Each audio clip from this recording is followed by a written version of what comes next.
Shalom Ouvracha, bonjour à tous. Euh, le sujet qu'on va aborder aujourd'hui est un sujet très important. Et pourquoi c'est un sujet qui est très important? Parce que c'est un sujet qui nous touche à tous.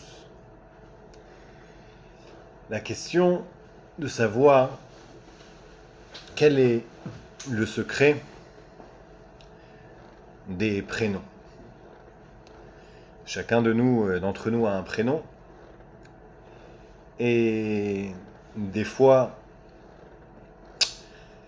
on se pose la question à savoir est-ce que c'est un bon prénom ou c'est pas un bon prénom. Donc de manière générale, avant de se poser cette question, il faut comprendre d'abord qu'est-ce que c'est un prénom et quelle est l'importance de ce prénom. On va commencer par un mot que l'Admour Hazaken, le Rabbi Shneur Zalman de Liadi, apporte au nom du Baal Shem Tov dans le Tanya. La Mishnah nous dit le bon Dieu a créé le monde avec 10 paroles.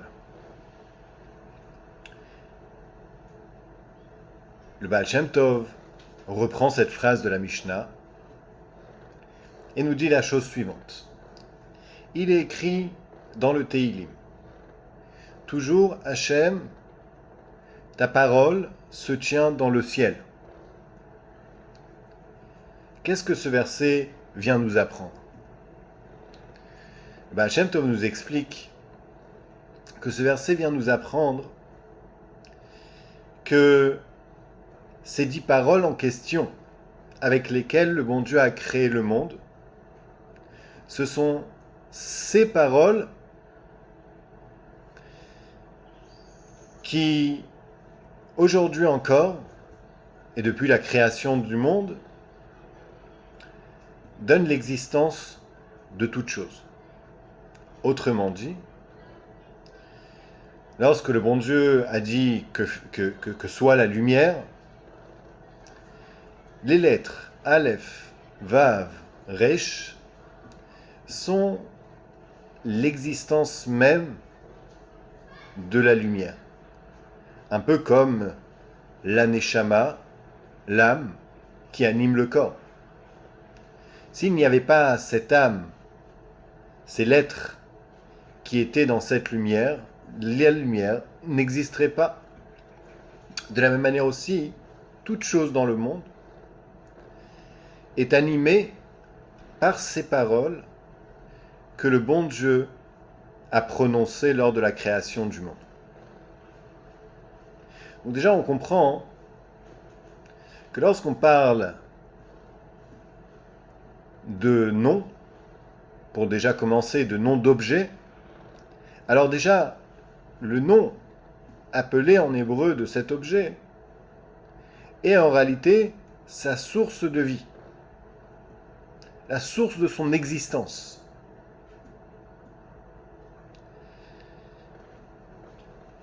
On voit aussi, tout au début de la Torah, dans la parasha de Bereshit, c'est écrit là-bas. Adam Arishon fut créé, et après la création d'Adam Arishon, alors le bon Dieu a fait passer tous les animaux en face d'Adam Arishon, et le verset nous dit V'chol asher ikra lo Adam nefesh chaya ushmo, que tous les noms qu'Adam Arishon va donner aux animaux, eh ben, c'est comme ça que ces animaux vont être appelés. Le Midrash nous dit à propos de ce verset,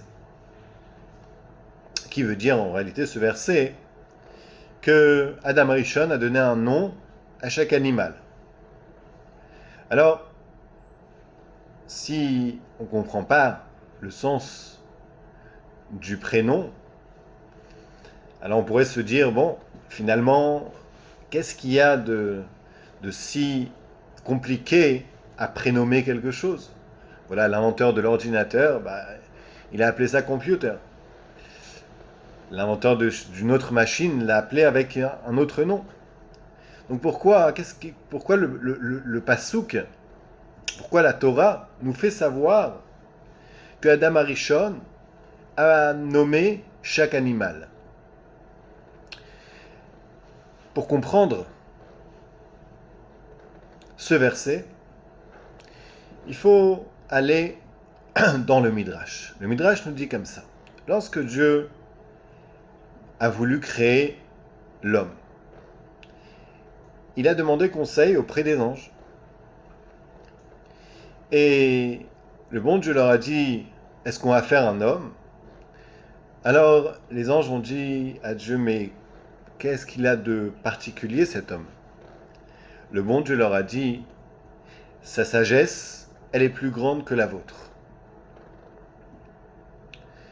Sur ce, le bon Dieu a voulu leur démontrer que la sagesse de l'homme était plus grande que la sagesse des anges, et il a fait passer des animaux devant les anges. Et il leur a demandé, est-ce que vous pouvez donner un nom à ces animaux? Les anges ont dit non, on ne peut pas donner de nom à ces animaux. Le bon Dieu fait passer ces animaux devant Adam Arishon et il lui dit, nous, c'est quoi le nom de cet animal? Adam Arishon dit, cet animal c'est un éléphant, pile. Cet animal c'est un âne, chamor, etc., etc. Adam Arishon va donner un nom à chaque animal. Chose que même les anges n'étaient pas capables de faire. Pourquoi les anges n'étaient pas capables de le faire et Adam Arishon, oui, était capable? Car Adam Arishon avait une sagesse supérieure. Il pouvait voir la source de la vitalité, la source de l'animation de chacun de ces êtres. Et c'est pour cela qu'Adam Arishon a réussi à donner un prénom, un nom à chaque animal. Puisque, prenons l'exemple de l'éléphant, on a dit en hébreu ça se dit pile, P, Yud, Lamed. Ces trois lettres sont la Neshama, l'âme, qui fait exister cet animal. Comme on a dit auparavant au nom du Baal Shem Tov. Que le Baal Shem Tov dit que chaque être dans ce monde, et pas seulement les êtres, mais même, pas seulement l'animal, mais même le végétal, même le minéral, il a un nom, et ce nom est la source de sa vitalité, la source de son existence même. Adam Arishon en avait le savoir. Déjà, ici on peut comprendre que un prénom, c'est pas quelque chose d'anodin. Un prénom, c'est sa source dans... C'est en réalité, c'est la source de la vitalité de la personne. C'est la source de vie de la personne. Il y avait comme ça un Rav, il y a un Rav qui s'appelle Rav Shabtai Slavatitsky. Ce Rav est un émissaire du Rabbi en Belgique. Et ce Rav a raconté une histoire. Un jour, alors qu'il se rendait chez le Rabbi, un homme de sa communauté lui dit, écoute, j'ai des grands problèmes au dos et les médecins ne savent pas quoi faire. Est-ce que tu peux demander au Rabbi une bénédiction pour que ça aille mieux? Le Rav Shabtai Slavatitsky lui demande, c'est quoi ton prénom? Il lui dit, je m'appelle Yosef.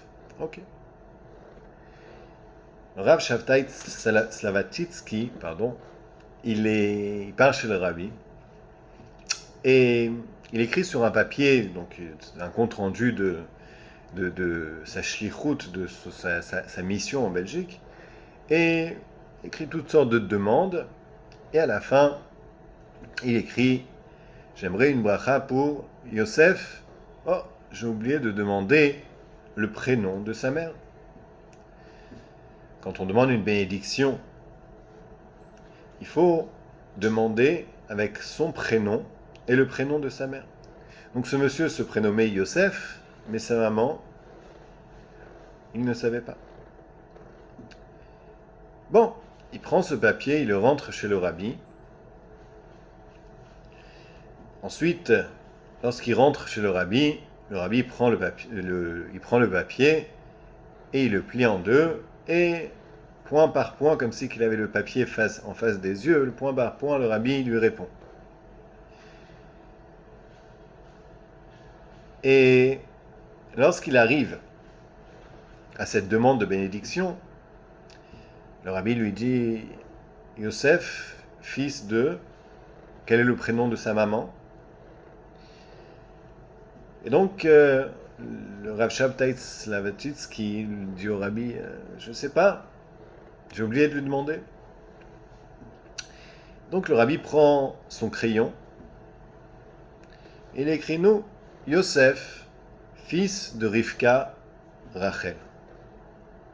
Bon. Très impressionné, il sort du bureau du rabbi, il téléphone à ce Yosef en question et il lui dit: comment se prénomme ta maman? Yosef lui dit: ma maman se prénomme Rivka. Ok. Le Rav Shabtai Slavatitsky lui dit: mais je comprends pas. Son prénom, c'est pas Rivka Rachel? Alors, il dit: je vais me renseigner, mais moi je pense que ma mère s'appelait Rivka. Et il se renseigne auprès de son grand frère, et effectivement, sa mère avait deux prénoms. Elle s'appelait Rivka Rachel. Cette histoire nous apprend une très grande chose. C'est entre les mains des tzadikim de voir la source de vitalité de chaque personne. C'est pas entre les mains de chacun de nous. Et donc, il faut avoir un prénom hébraïque, il faut avoir un prénom juif, ça c'est sûr. Qu'est-ce qu'un prénom hébraïque? Ça, il faut voir auprès d'un rave, parce qu'il y a des prénoms qui sont des prénoms qui ont été reçus et qui sont devenus des prénoms hébraïques. Il y en a d'autres que non. Il y a même certains prénoms que le rabbi a demandé à changer, parce que c'est des prénoms qui n'étaient pas juifs du tout. Alors on va se demander aussi, puisque le prénom est quelque chose de si important, comment on peut prendre la responsabilité à la naissance de notre enfant de lui choisir un prénom? A priori, lorsqu'on va lui choisir un prénom, on est en train d'attirer quelque chose de très grand de là-haut. Sur ce, il ne faut pas trop s'inquiéter. Bien sûr, il faut choisir un prénom de préférence prénommé sur le nom d'un tzaddik, ou bien le nom de quelqu'un qui était cher, bien sûr. Mais comment est-ce que on a cette force de pouvoir donner un prénom à la naissance de notre enfant? Sur ça, le Harizal écrit que le prénom que les parents donnent à leur enfant au moment de sa naissance, eh ben, c'est le prénom qui est donné par Dieu à cette personne. Autrement dit, les parents ont un souffle divin qui vient leur souffler à l'oreille et les aiguiller dans le prénom à donner à cet enfant. Ça, c'est la raison, enfin la manière avec laquelle on a cette force, nous, de donner un prénom à notre enfant. Il faut bien prendre en considération, il faut bien comprendre que le prénom d'un homme, c'est le tuyau par lequel sa vie, sa vitalité va descendre de là-haut. Ça, c'est le prénom d'une personne. Alors à ce moment-là,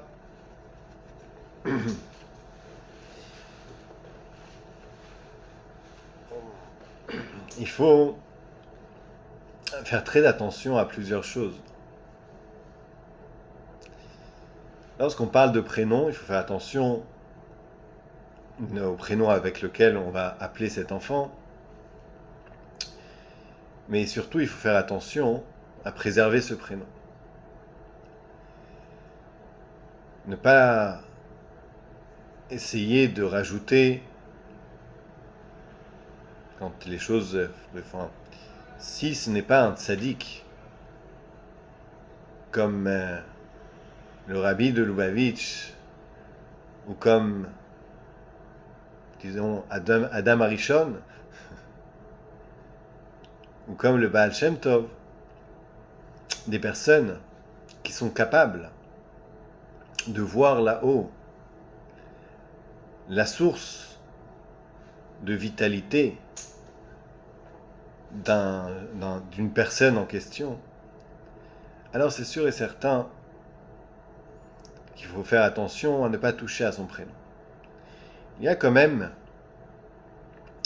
une tzava'a, c'est-à-dire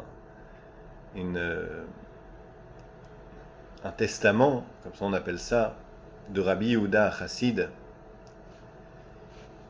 dans lequel il est écrit que si par exemple, il faut faire attention en réalité, en certains cas, il faut faire attention au prénom et il faut essayer, enfin il faut ajouter un prénom.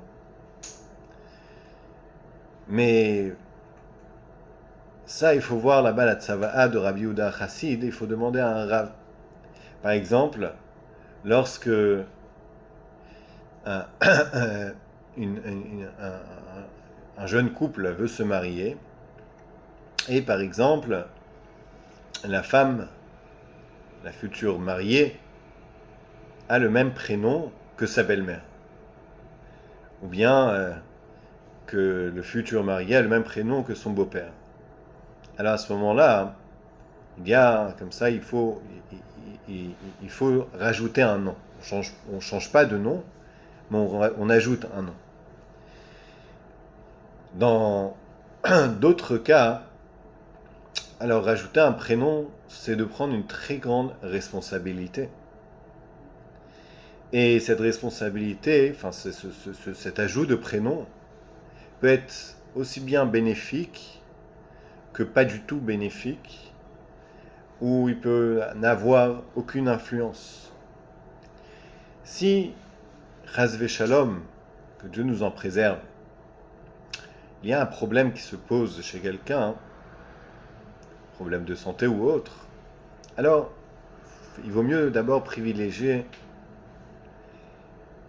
d'autres pistes, parce qu'on n'est pas à la hauteur de voir les prénoms dans le ciel et de savoir que c'est ça la source du problème. Ce que nous devons faire, ce qu'il nous a été donné à faire, c'est d'ajouter dans la Torah et les mitzvot. Combien de fois des personnes qui sont tombées malheureusement malades, le rabbi leur a demandé de vérifier les mezuzot, de vérifier les téphilines, d'ajouter dans la nourriture, de faire plus attention, à manger kasher. Ça, c'était des directives, ça c'est des directives qui sont à notre portée.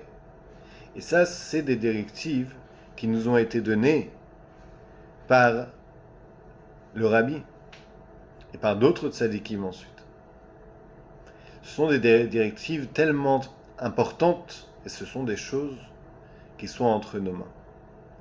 Que Akadosh Baruch Hu fasse que l'on ne puisse entendre que de bonnes nouvelles et comme c'est rapporté dans la Chassidoute, que lorsque Mashiach viendra, alors on pourra voir la source de vitalité de toute chose dans ce monde, même du minéral, même du végétal. Que Akadosh Baruch Hu fasse que cela se passe très prochainement avec le 3e Beth Amikdash reconstruit à Yerushalayim. Voilà, de bonnes nouvelles et que l'on puisse se retrouver que dans des joies.